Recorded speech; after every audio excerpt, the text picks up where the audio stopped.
Flooding in the city of Jakarta has taken 66 lives, with 2 people still missing as of the 6th of January. The city has been hit by some of the hardest rainfall in years, resulting in flash flooding and landslides. Home to over 30 million people, the floods have caused 170,000 residents to seek refuge. Jakarta is the world's fastest sinking city, sinking up to 25 centimeters per year in some areas. The city now sits below sea level and is expected to be completely submerged by 2050. As reported by Reuters, the country's meteorology, climatology and geophysical agency measured the highest flood reading since 1996. With 13 rivers running through the city and unable to drain into the bay, flooding during the rainy season is frequent and damaging. Many residents in the worst hit areas have had to abandon homes and businesses as conditions worsen. The floods have also put affected residents at risk of waterborne disease, including typhoid and hepatitis. ABC reports that estimates have only given the city 5 years before over a quarter is lost to the sea.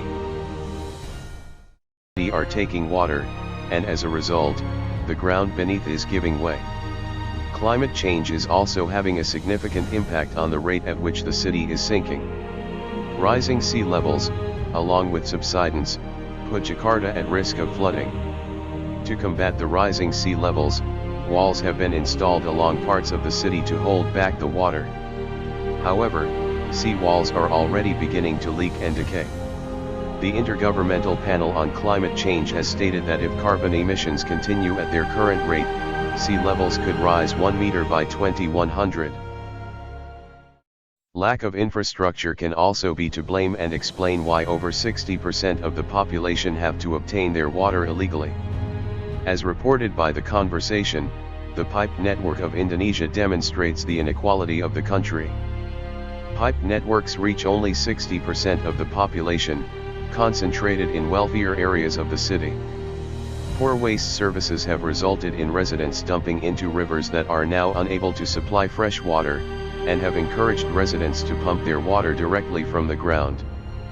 Finally, Jakarta's population density is among the highest in the world and the city is collapsing under the pressure.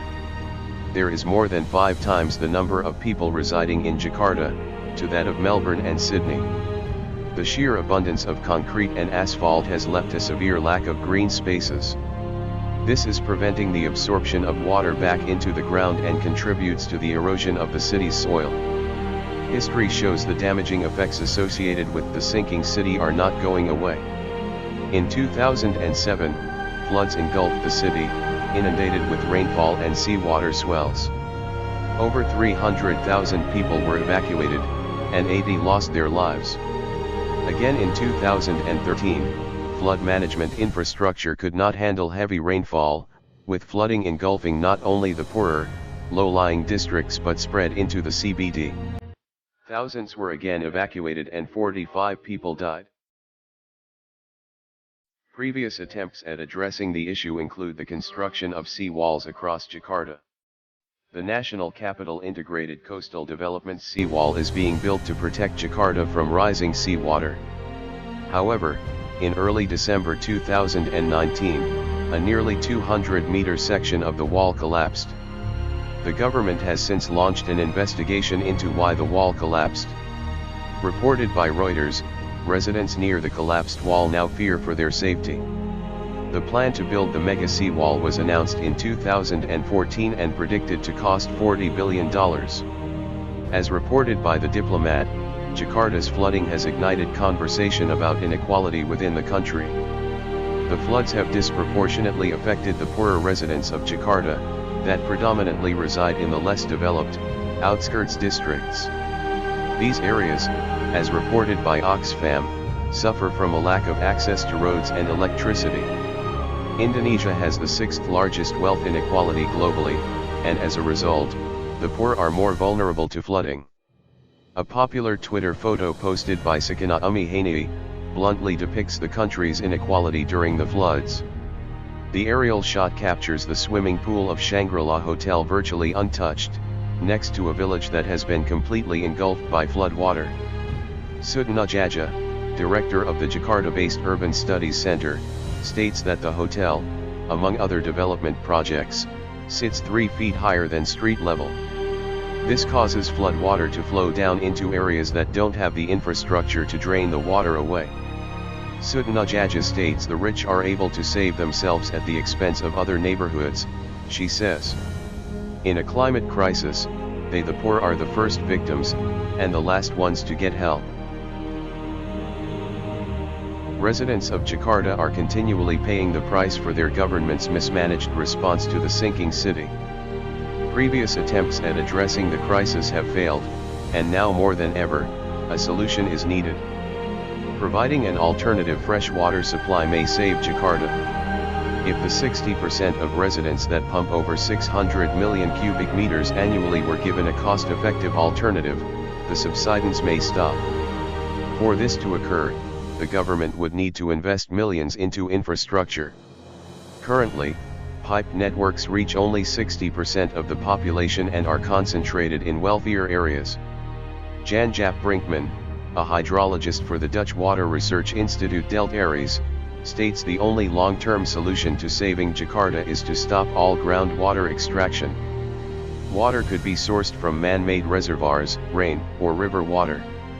An expensive technology does exist to replace groundwater, used by Tokyo when facing severe land subsidence. Groundwater extraction in Tokyo also stopped, and the land subsidence halted as a result. Jakarta is sinking and has been sinking for years.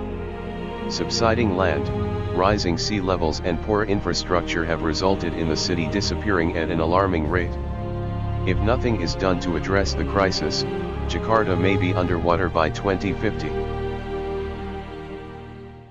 Thank you for watching. I hope you know something about this topic.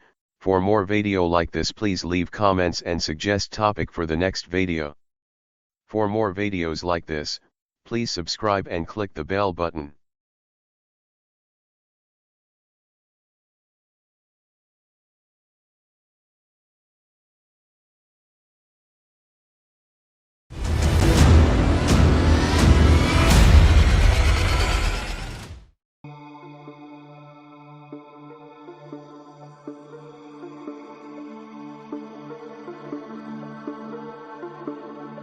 Koudia Diop, also known as the Melanin Goddess, born December 31, 1996, is a Senegalese fashion model and actress. She calls herself the Melanin Goddess on Instagram, and her fast-growing fan base on the internet promises to make her every bit a fashion legend. Meet the Senegalese-born model Koudia Diop. Everyone bullied this girl at school because of her skin color. What she does now? Wow. Senegalese teen bullied for her incredibly dark skin color becomes a model, takes the internet by storm. Koudia started modeling when she was 17, and now she already has over 235,000 followers on Instagram. To make the most of her situation, she's spreading the message to embrace the different, saying if you're lucky enough to be different, don't ever change. When I was a kid, my idea of beauty was being light-skinned. I just wish I could, go back in time and tell my younger self, just don't even think about this.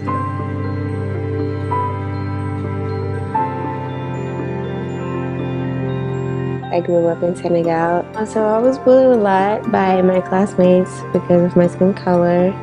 Even to a point that I stopped going to school. I was so ashamed of it that I would spend hours in the shower crying and trying to wash my skin off.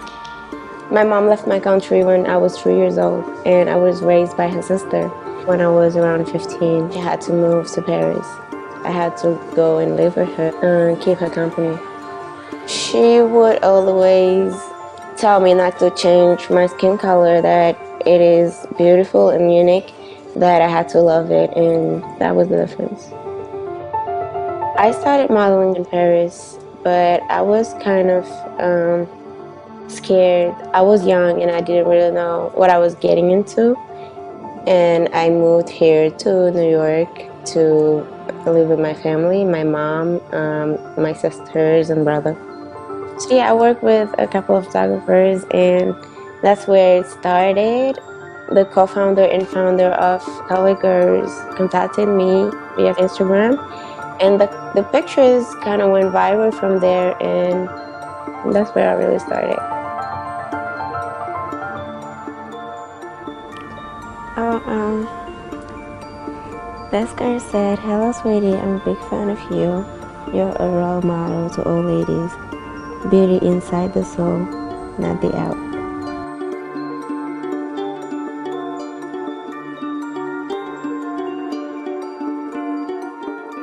Being young and black means everything to me.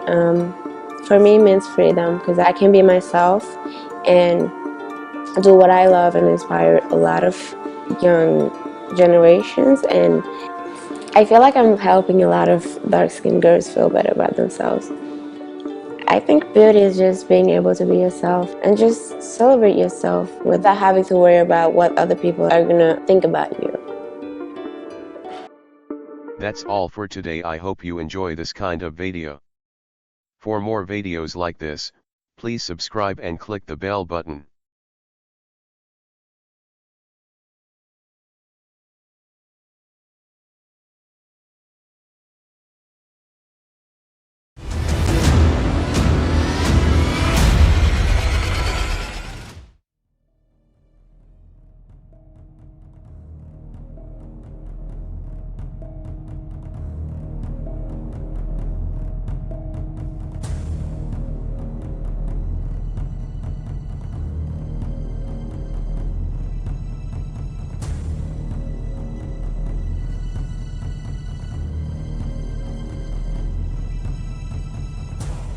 Farah became notorious in 2013.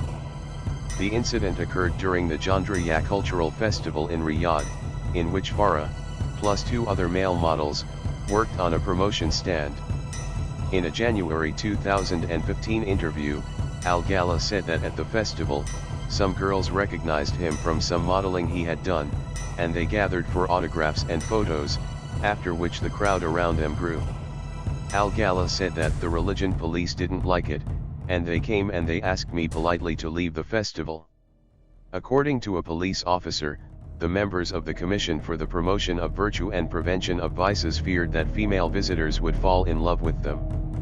Later, the delegation of Saudi Arabia issued a statement clarifying that Borkan and the other two models were never asked to leave the country, only the festival, and that had nothing to do with being too handsome, but was related to the unexpected presence on the stand of men, something that challenged the country's custom regarding having women not to interact with men who are not of their family. They also stated that Al Gala had performed indecent dances at the event.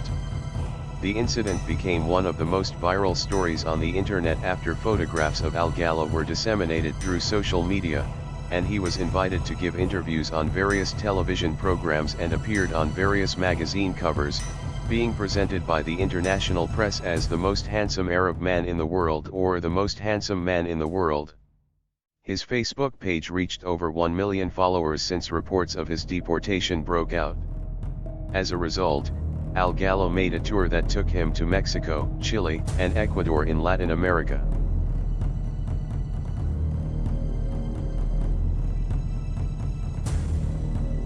Al Gala was born in Baghdad, Iraq, but was raised in Dubai, in the United Arab Emirates. He was a student at the Abu Ubaidah Al-Yara Public School in Dubai, and was also a student of the Faculty Executive Hotels International Institute of Hotel Management, where he studied hotel management. He is married since 2015 with Yasmin Ouieta, with whom he has a son. At some point following his gain in notoriety in 2013, he relocated to Vancouver.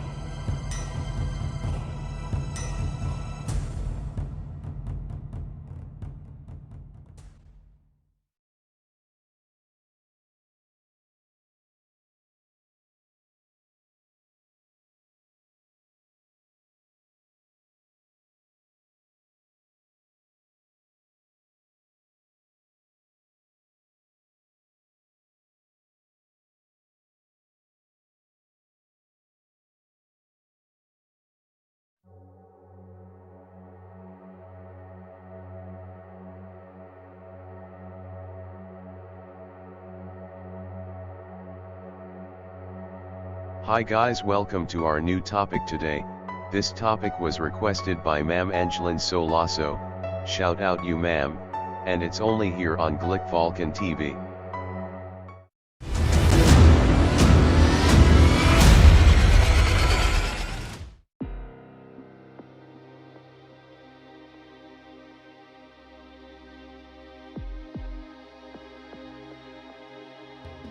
In a historical sense, the term Illuminati refers to the Bavarian Illuminati, a secret society that operated for only a decade, from 1776 to 1785. This organization was founded by Adam Weishaupt, a German law professor who believed strongly in Enlightenment ideals, and his Luminitenorden sought to promote those ideals among elites. Weishaupt wanted to educate Illuminati members in reason, philanthropy, and other secular values so that they could influence political decisions when they came to power. It was pretty ambitious for 6 or 9 guys, but they really wanted to take over the world, says Chris Hodapp, the co-author of Conspiracy Theories and Secret Societies for Dummies with Alice von Canaan. The Illuminati's goals and reputation often exceeded their means, Hodapp notes. In its early days, the group was just a handful of people. And even at its largest, it only consisted of somewhere between 650 and 2,500 members. The group grew to that size by becoming a sort of sleeper cell within other groups. Illuminati members joined Freemason lodges to recruit members for their own competing secret society.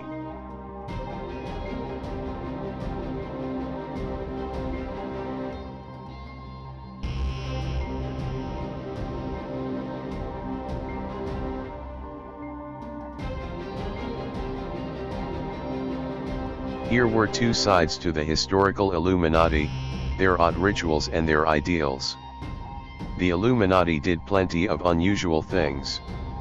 They used symbols, like the owl, adopted pseudonyms to avoid identification, and had complicated hierarchies like Novus, Minerval, and Illuminated Minerval that divided the ranks. In the beginning, Hodapp says, Illuminati members didn't trust anyone over 30, because they were too set in their ways. Other reports of rituals are harder to confirm, but we know that members were very paranoid and used spy-like protocol to keep one another's identities secret. But while they were following these bizarre rituals, they also promoted a worldview that reflected Enlightenment ideals like rational thought and self-rule. Anti-clerical and anti-royal, the Illuminati were closer to revolutionaries than world rulers, since they sought to infiltrate and upset powerful institutions like the monarchy.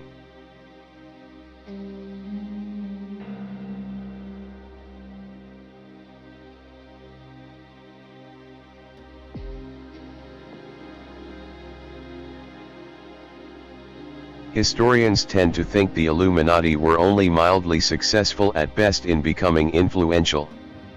Though, of course, there are also those who believe the Illuminati successfully took over the world and still control it today. If an all-powerful group does dominate the world, we probably wouldn't know about it. It's also difficult to untangle the success of the Illuminati from that of the Freemasons, which they infiltrated and commingled with. It's just as tough to tell what influence the Illuminati actually had as opposed to the influence people think they had. We do know the Illuminati had some influential members along with many dukes and other leaders who were powerful but are forgotten today. Some sources think writer Johann Goethe was a member of the group, though other sources dispute the claim. In a way, Illuminati influence depends on what you believe about them. If you think their revolutionary ideals spread to other groups, like the French Revolution's Jacobins, then they were successful. If you think those ideas would have prospered regardless, then they were mainly a historical curiosity.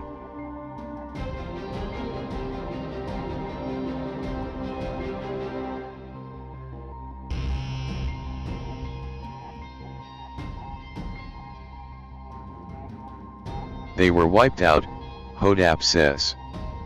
People have tried to revive them over the years, but it's a money-making scheme. In 1785, Duke of Bavaria Karl Theodor banned secret societies, including the Illuminati, and instituted serious punishments for anyone who joined them. Most of the group's secrets were disclosed or published, and, if you believe most historians, the Illuminati disappeared. From the moment of the disbanding, however, the myth expanded. As described in Conspiracy Theories in American History, an encyclopedia, documents found in the homes of high-ranking Illuminati members like Xavier von Zwack confirmed some of the spookiest Illuminati theories, like their dreams of world domination and cultish behavior, even though those documents may exaggerate the truth about the group.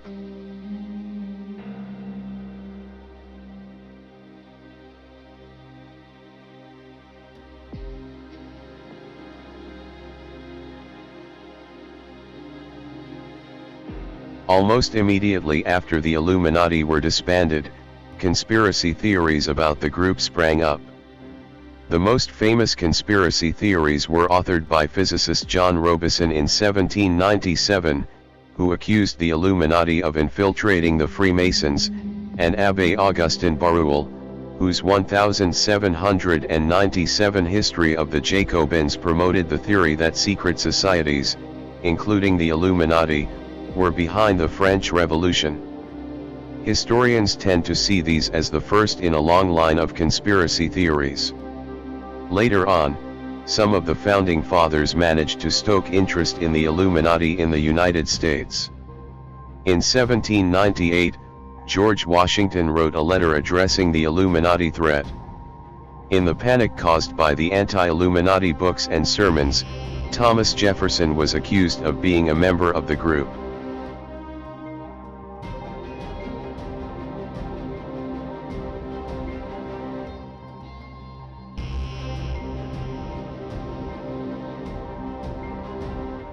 Conspiracy theories have always been popular in the United States, but for centuries, the Illuminati were less feared than the Freemasons. The 1828 Anti-Masonic Party was based on an opposition to the Freemasons, and though the party died out, Freemasons remained a focal point for paranoia in America. Because the Illuminati recruited many members in Europe through Freemason lodges, the two groups are often confused for each other. To some degree, Freemason paranoia grew out of the Freemasons' influence in the United States. Many founding fathers were members, after all. And some key American symbols may have been derived from the Freemasons. There's a strong argument that the floating eye on the dollar, the eye of Providence above a pyramid, comes from Freemasonry.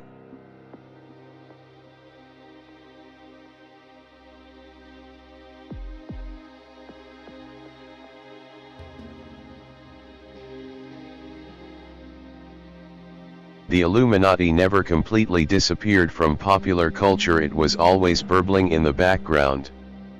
But in the mid-1970s, the Illuminati made a marked comeback thanks to a literary trilogy that gave the group the simultaneously spooky and laughable image it holds today.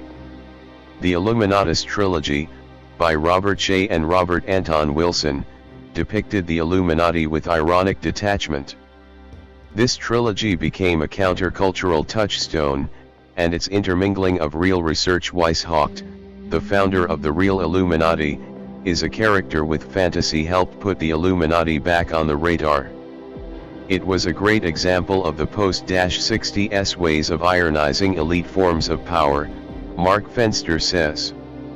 That ironic vision of conspiracy theory is extremely widely distributed. You can be both a serious conspiracy theorist and joke about it. From there, the Illuminati became a periodic staple of both popular culture, as in Dan Brown's massively popular novel Angels and Demons, and various subcultures, where the group is often intermingled with Satanism, alien myths, and other ideas that would have been totally foreign to the real Bavarian Illuminati.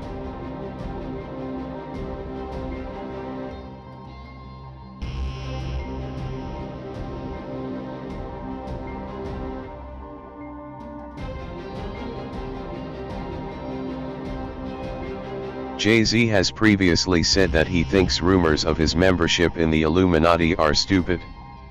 Kanye West has said it's ridiculous. Of course, to conspiracy theorists, that's exactly what a member of the Illuminati would say. In a broader sense, rumors about the Illuminati and celebrities speak to their place in our culture. Fenster sees the half-ironic, half-serious accusations of Illuminati membership as the latest expression of an old American phenomenon. It marks that Jay-Z and Beyoncé seem to live in a different universe than us, he says. They have secret lives and secret access that seems reptilian. We notice how bizarre their lives seem to be and how powerful they seem to be. Usinski also notes the ties between power and conspiracy. The thing that ties conspiracy theories together is that they always point at someone who is supposedly powerful, he says. You never hear a conspiracy theory about the homeless guy in the street or a gang of poor children. Both Fenster and Usinski noted that conspiracy theories can, in many ways, represent genuine anxieties about social problems. In a global, media-driven world, celebrities represent a new and unusual form of power that has an appropriately conspiratorial response.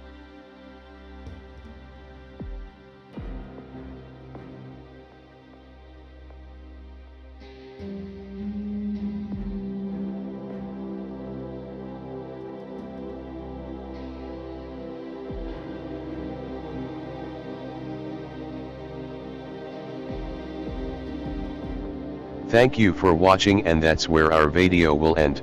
I hope you learned something. If you reached this part, please suggest topic, and if you want to shout out, just comment below so I can shout out to you next video, and don't forget to like and subscribe.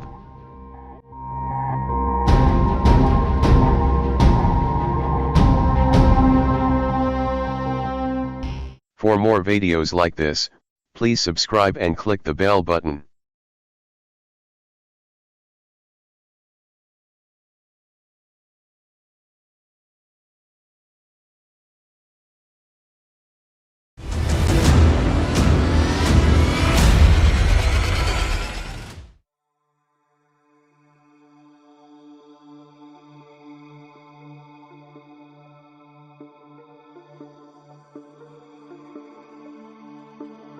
A black hole is a place in space where gravity pulls so much that even light cannot get out.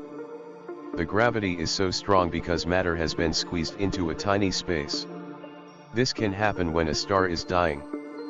Because no light can get out, people can't see black holes.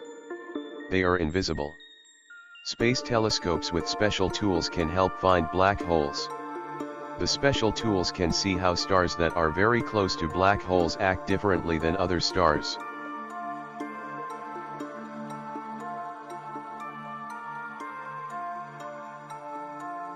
Black holes can be big or small.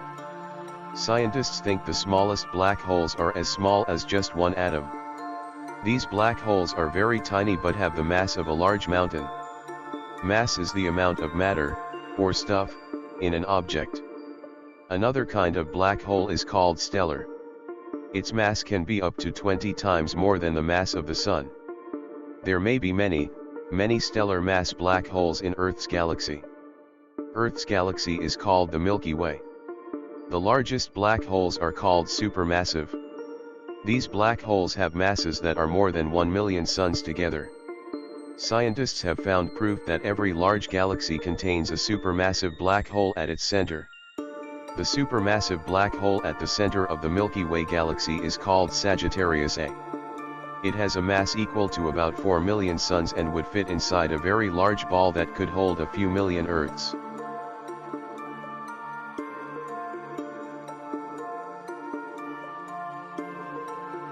Scientists think the smallest black holes formed when the universe began. Stellar black holes are made when the center of a very big star falls in upon itself, or collapses. When this happens, it causes a supernova. A supernova is an exploding star that blasts part of the star into space. Scientists think supermassive black holes were made at the same time as the galaxy they are in.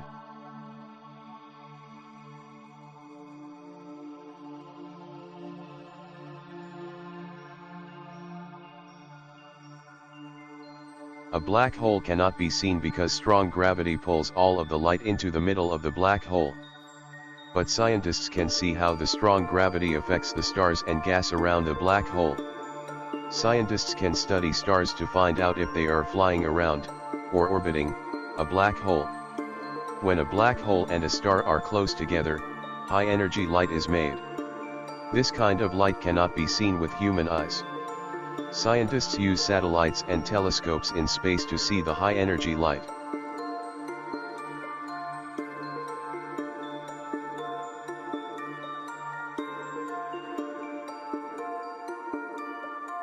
Black holes do not go around in space eating stars, moons and planets. Earth will not fall into a black hole because no black hole is close enough to the solar system for Earth to do that.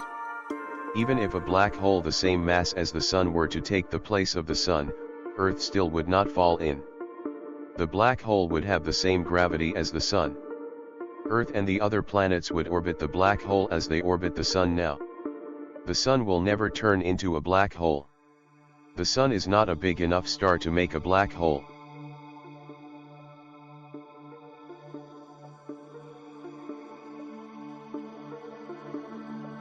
NASA is using satellites and telescopes that are traveling in space to learn more about black holes. These spacecraft help scientists answer questions about the universe. Thank you for watching. That's all for this video. I hope you know something. If you like this kind of topic, please suggest and leave in the comment section. For more videos like this, please subscribe and click the bell button.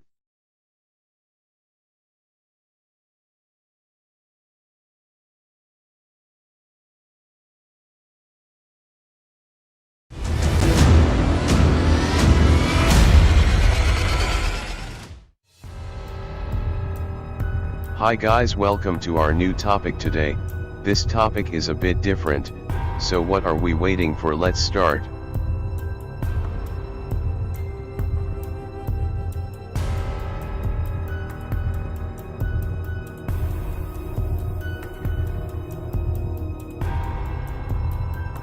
Number 1.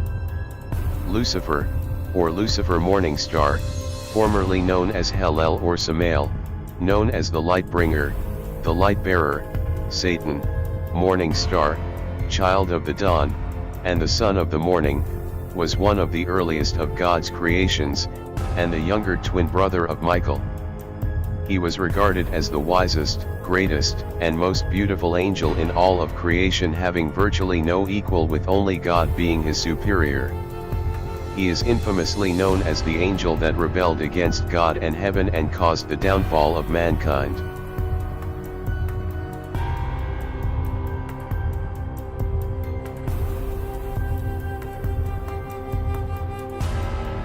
Number 2.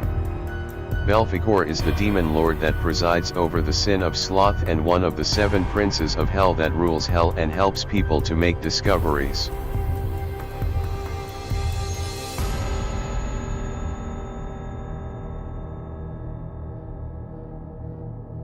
Number 3.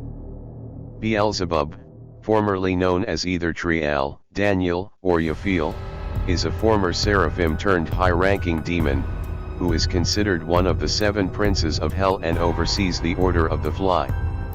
He, alongside Satan and Lucifer, form the triumvirate of hell and is one of the supreme rulers of the Inferno.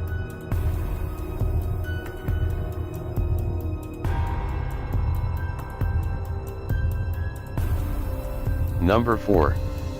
Mammon, also known as Mammon or Plutus, is a powerful demon that is commonly personified as greed and is the noble demon lord of avarice, richness, abundance, prosperity, wealth, and injustice, most often personified as a deity.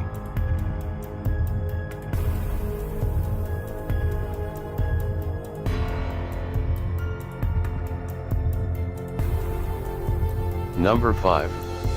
Satan, also known as Ha-Satan, or the Tempter, the Evil One, the Adversary, and the Devil, formerly known as Satanel, is a prominent figure in all Abrahamic religions, though mostly Christianity, playing various roles in their literature.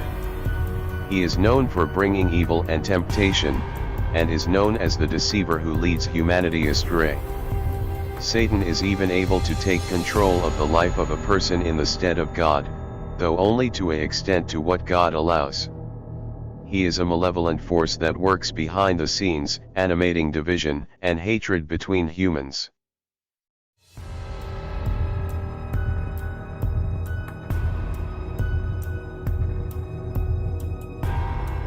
Number 6. Leviathan is a demon of darkness and chaos and a king of hell referred to in the Tanakh and the Bible.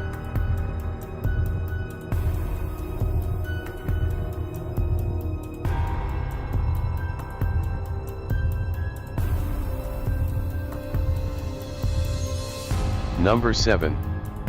Asmodeus, also known as Asmodee, Shamadai, Sidona, Sikra, Ashmadiah, Asmodai, Asmodeus, Asmodai, Asha, Ashmedai, Ashimadeva, Saturn, Markalv, Marulv, is a king of demons and earthly spirits mostly known from the Deuterocanonical book of Tobit. The demon is also mentioned in some Talmudic legends, for instance, in the story of the construction of the Temple of Solomon. He was supposed by some Renaissance Christians to be the king of the 9 hells.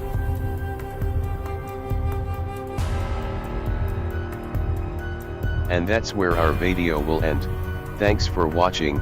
I hope you know more about this topic, and if you have any suggestions on this topic, leave a comment below and please suggest topic for the next video. For more videos like this, please subscribe and click the bell button.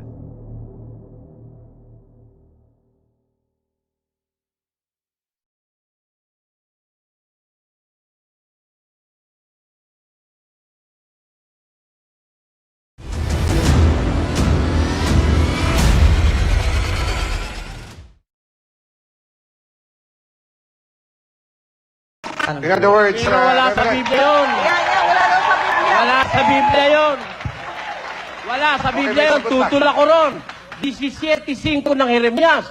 Sumpain ng tao na tumitiwala sa tao. Tapos, eto pa. Oh, eto na sa Biblia. Awit 146:3. Ang sabi, Psalms 146 verse 3, ang sabi nun, huwag niyong ilagak ang tiwala ninyo sa mga pangulo o sa mga anak ng tao na walang pagsaklolo. Hindi ka sigurado Iba ang yan. premise nun, Eli. Di ba? Ito ha, isang buhay na karanasan, inidorso ng Iglesia ni Cristo sa Erap. Ano nangyari kay Erap? El Shaddai din. Di ba? Ang El Shaddai inidorso sa Erap. Ano ngayon? Ba't hindi niyo tinulungan si Erap? Pinalikuran na lang. Mahirap eh. No? sasagot lang. Wait. Una si Brother Mike ito para sagutin ka. Sorry ha. Ay, hindi Pero sa kailangan akin. si Brother Mark. Andiyan ka naman eh. Kapatid eh. Wait. Sana inanayaan mo siya. Wait. Kaya importante Biblia yun. yung pagmamahal sa Binabasa bayan. sa Biblia yun. Kayo nga namimiloso po. Yung pagmamahal sa bayan Kayo nga ay importante. namimiloso po. Tingnan mo na. Hindi dapat Airtime endorso. ko. Bakit? Brother Eli, oh. Wala sa Biblia eh. Airtime ko Okay. muna. Brother, Respetuhan muna tayo, okay lang? Yan ang problema sa'yo, walang respeto eh. No? Ako nagkasalita eh. Huwag ka mamimersonal. Huwag ka mamimersonal. Alamin mo, debate ito. Allowed dito na sumagot pagka meron ka dapat isagot. Huwag ka lang manggugulo.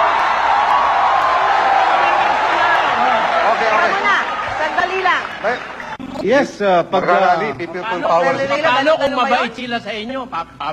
Ano ba yan? Lalabanan nyo pa ba sila kung mabait sila sa inyo? Kung gagawa sila ng pabor sa couple for Christ? Di ba ganon? Kaya nga hindi nawawala yung politics sa utang na loob sa ang atin dahil sa magiging ganyan eh. pabor doon, Brother Eli, is kung they will fight for what we are fighting for, like pro-family, pro-life, good governance. So, yun lang naman namang inaasahan namin sa kanila. Okay, Brother Eric.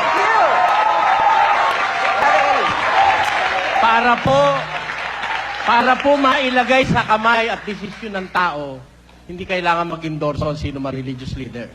Kailangan magbigay sila ng guideline, yung galing sa banal na kasulatan na mapanggagalingan ng magandang gobyerno.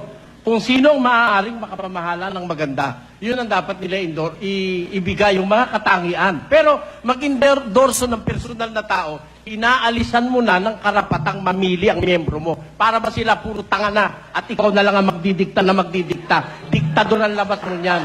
Yan ang masasabi natin. Oh, Brother Eli, sabi mo kanina, ang hirap kasi dito, pag pinagsama mo yung relihiyon sa politika, parang ginagamit yung relihiyon as a political capital. Will you kindly explain Ano that? yun? Ano ba ibig Oo, sabihin ano mo yung dyan? political capital? Ay, kasi ang relihiyon sana gamitin sa mga bagay na pampanginoon, hindi sa mga bagay na temporal, kagaya niyang eleksyon at pag-i-endorso ng kandidato.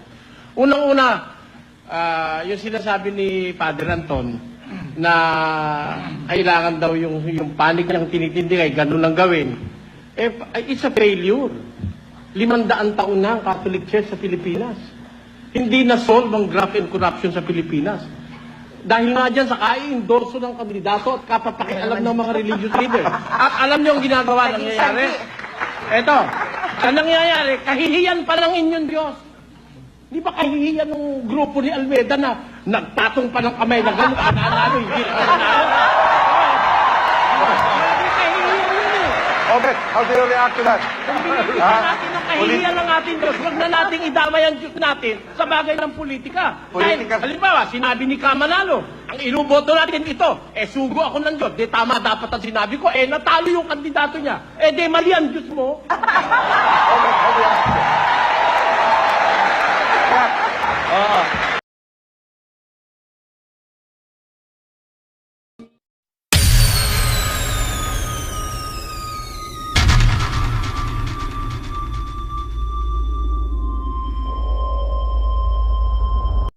I was giving a recollection to a group of priests, and there were 2 bishops, and it was a 2-day workshop, and the whole 2 days was really about how to raise money for the church.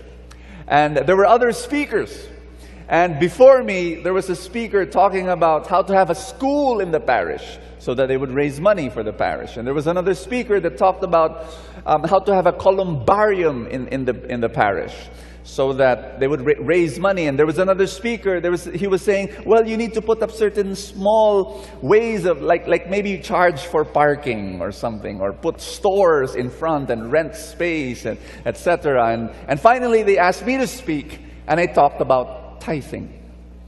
And as I was speaking, I noticed that it was like very difficult for some priests, and finally they raised their hand, and one of them said, but Brother Bo, it's so difficult to teach about tithing. It's like, you know, we're afraid that people will say, no, we're not used to it. And I had to tell them this. I said, you know what? You'll be surprised. I've been teaching tithing to my spiritual community, the Light of Jesus, for the past 30 years.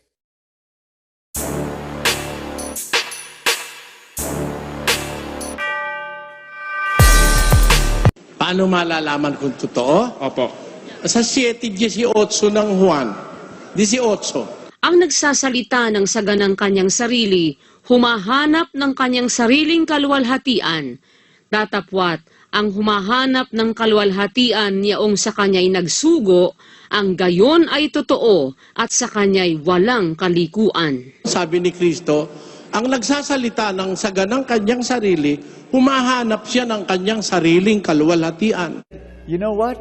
You'll be surprised.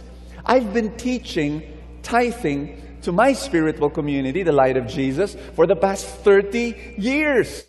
You know what? You'll be surprised. I've been teaching tithing to my spiritual community, the Light of Jesus, for the past 30 years. You know what? You'll be surprised.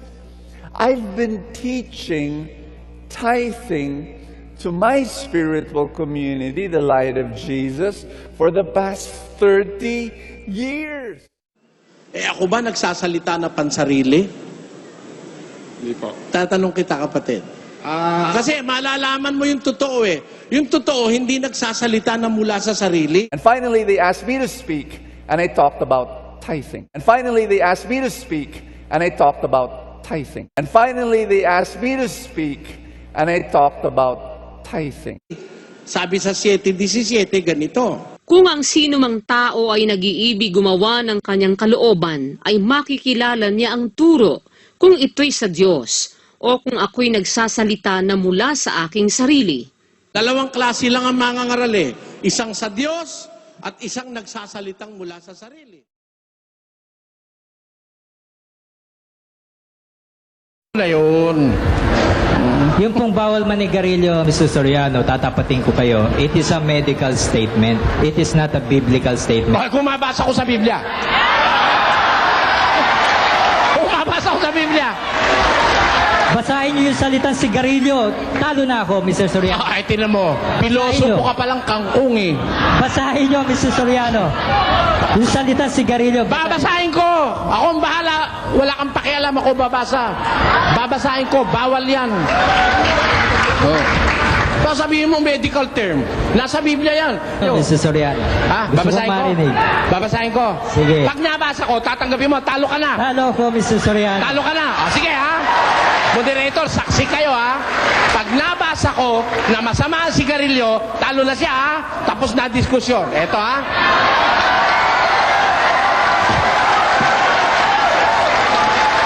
Tandaan nyo ang talata. Galacia 5:19. Patuloy.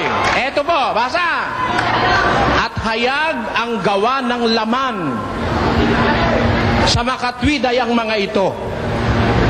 Tungkol sa mga bagay na ito, pinagpapauna kong ipaalaala sa inyo na ang nagsisigawan ng gayong mga bagay hindi magmamana ng kaharian ng Diyos. Ito, alin itong gawa ng laman na hindi magmamana ng kaharian ng Diyos? Ito, pakikiapid, karumihan. Sino ba ang sigarilyo? Nakakapagparumi o nakakapagpalinis? Basahin niyo yung sigarilyo, Sandali, Mr. teka Soriano. muna. Wag mo ako interrupt. Karumihan. Kalibugan. Pagsamba sa Diyos-Diyusan. Pangkukulam. Mga pagtataniman. Mga pagtatalo. Mga paninibugho. Mga pagkakaalitan, mga pagkakampi-kampi, mga pagkakabahabahagi, mga hidwang pananampalataya, mga kapanaghilian, mga paglalasing, mga kalayawan, at ang mga katulad nito.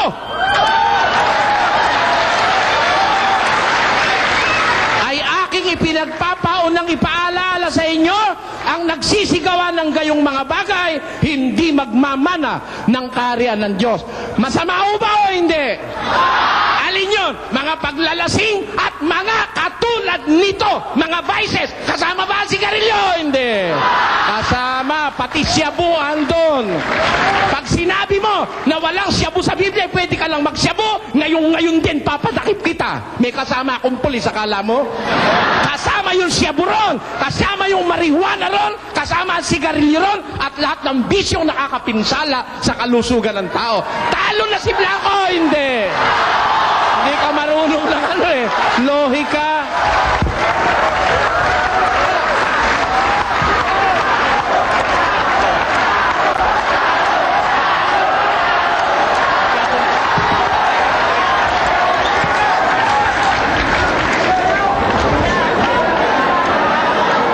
Paninigarilyo, panalo na si Mr. Soriano.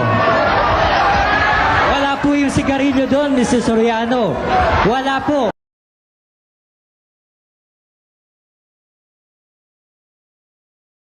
Lilipat na lang po ako ng ibang tanong. Para yung sa Ang susunod ko po, pwede na po, Mr. Moderator. Ang susunod ko pong tanong ito. Kapatid, wag mo namang ikagagalit, ano? Tagalog ka ba? Bisaya. Bisaya. Therefore, pag sinabi ba sa Bibliang magpatira pa, ang ibig sabihin ganito? Yun ba ang alam mo na pagpapatira pa? Yun ba ang alam mo? Okay. Brad Telly, ang pagpapatira pa, Yun nga tanong ko sa'yo, yung ba ang alam mo? Yung kasi iminuestra mo kanina eh. ang pagpapatira pa ay ganito. Papakita ko sa inyo mga kapatid.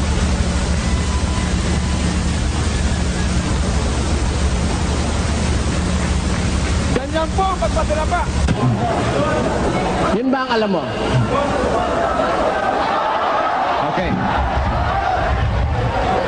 Brad Telling, ang pagpapatira pa, Yun nga tanong ko sa'yo, yun ba ang alam mo? Yung kasi iminuestra mo kanina eh. Yun ba ang alam mong pagpapatira pa? yun po ang sinasabi sa Ayun. media. Ito, ano ito? Yan. Ano yun? Brad Telling, Ano yun? nadapa, hindi ka nagpatira pa. Hindi ako nadapa. Nadapa ka. Yung nadapa, kapatid, para maturuan kita, sa susunod para alam mo ang sasabihin mo. Yung nadapa, aksidente yun. Nadapa eh. Pero, pag kusa kang nagpatira pa, hindi ka nadapa. Kaya sa susunod kapatid, ang miyembro mo, huwag mong tuturuan ng mali. Biro mo, tinuruan mo pagpapatira pa, pagyuko. Meron pa akong tanong.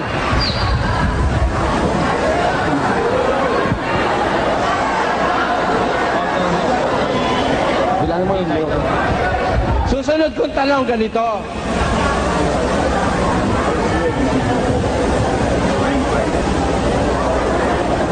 Marami ang hindi marunong magpatira pa sa Diyos, sabi niya.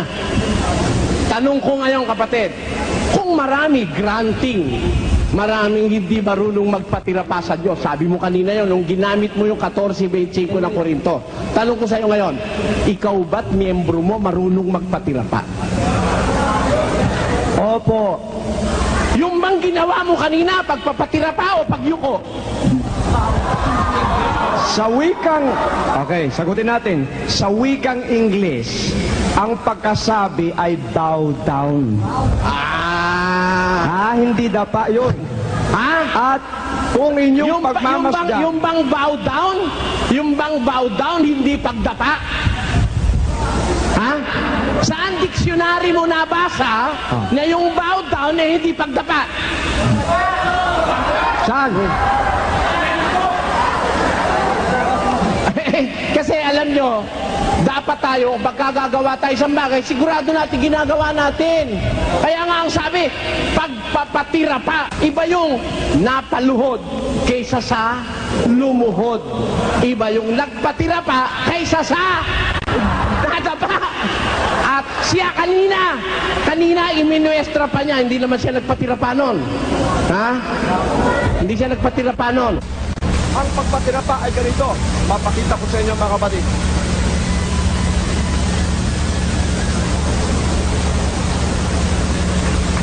Ganyan po ang pagpatira pa. At siya kanina iminuestra pa niya, hindi naman siya nagpatira pa nun. Ha? Hindi siya nagpatira pa nun. Kaya yung sinasabi niya, maraming hindi marunong magpatira pa, siya pala unang-una hindi marunong magpatira pa.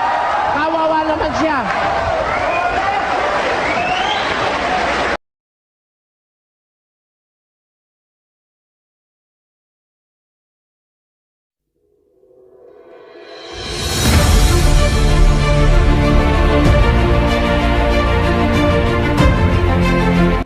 Daan siya sa inyong mga kamay kasi demokrasya tayo.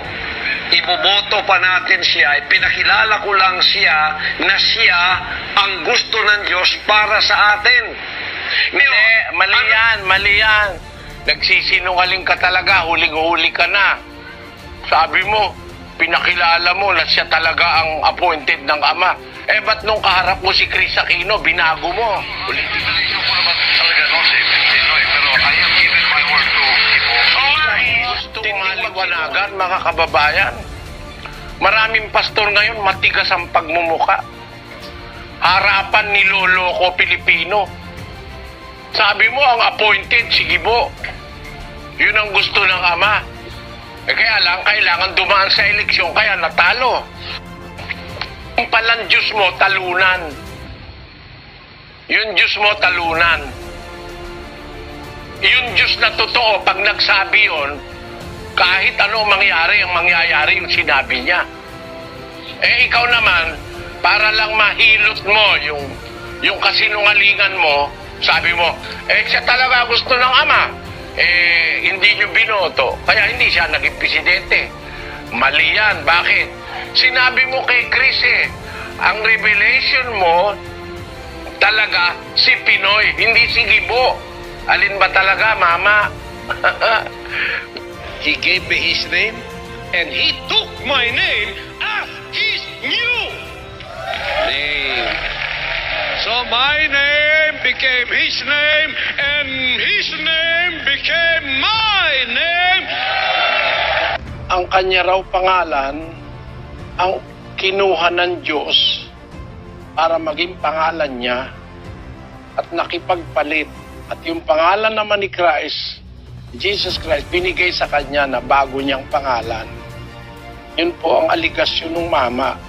He gave me his name and he took my name as his new name. I and my Father's name are one. At kaya raw hindi mababasa sa Biblia yon kasi ang ginamit na talata, yung 2:9 ng unang Korinto na ang bagay na hindi nakita ng mata, hindi narinig ng tainga. Kaya daw yung sinasabi niya, wala raw mababasa sa Biblia kasi hindi nakita ng mata, hindi narinig ng tainga. Sinabi nila, bakit di namin nabasa yung pangalan mo o siyang pangalan niya? Bakit di namin alam na ikaw ang may-ari ng Bulsang Libutan? Alam mo? Bakit? Eto, basahin mo. Ano sinasabi niya? Look what he said in 1 Corinthians. English muna. Yes, Pastor, 1 Corinthians chapter 2, verse 9. But as it is written, I had not seen. I had not seen. Hindi mo nabasa. Basa na. Basa. Hindi nga nakita ng mata. Ipapakita ba ng Diyos ang regalo niya? Baka nakawin mo pa.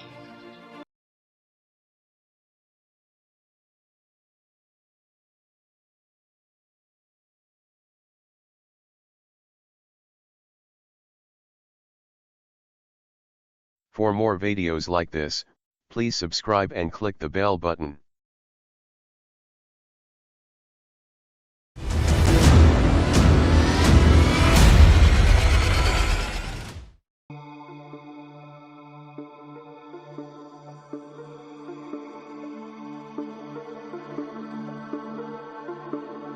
Koudia Diop, also known as the Melanin Goddess, born December 31, 1996, is a Senegalese fashion model and actress. She calls herself the Melanin Goddess on Instagram, and her fast-growing fan base on the internet promises to make her every bit a fashion legend.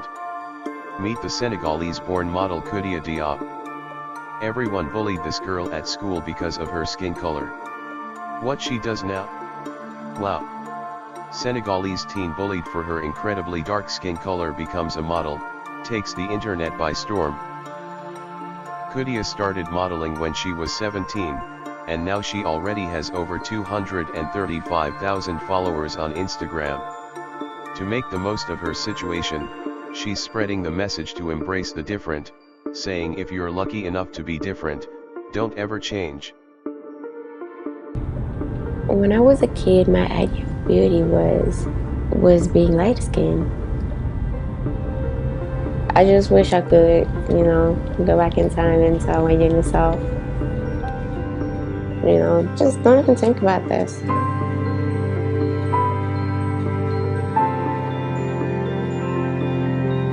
I grew up in Senegal, so I was bullied a lot by my classmates because of my skin color. Even to a point that I stopped going to school. I was so ashamed of it that I would spend hours in the shower crying and trying to wash my skin off. My mom left my country when I was 3 years old, and I was raised by her sister. When I was around 15, I had to move to Paris. I had to go and live with her and keep her company. She would always tell me not to change my skin color, that it is beautiful and unique, that I had to love it, and that was the difference. I started modeling in Paris, but I was kind of scared. I was young and I didn't really know what I was getting into. And I moved here to New York to live with my family, my mom, my sisters and brother. So yeah, I work with a couple of photographers, and that's where it started. The co-founder and founder of Cowboy Girls contacted me via Instagram, and the pictures kind of went viral from there, and that's where I really started.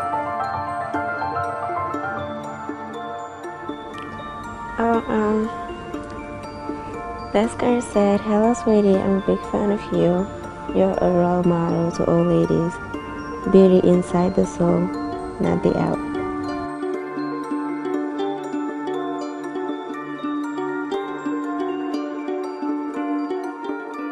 Being young and black means everything for me. For me, it means freedom, because I can be myself and do what I love and inspire a lot of young generations. And I feel like I'm helping a lot of dark-skinned girls feel better about themselves. I think beauty is just being able to be yourself and just celebrate yourself without having to worry about what other people are gonna think about you. That's all for today. I hope you enjoy this kind of video.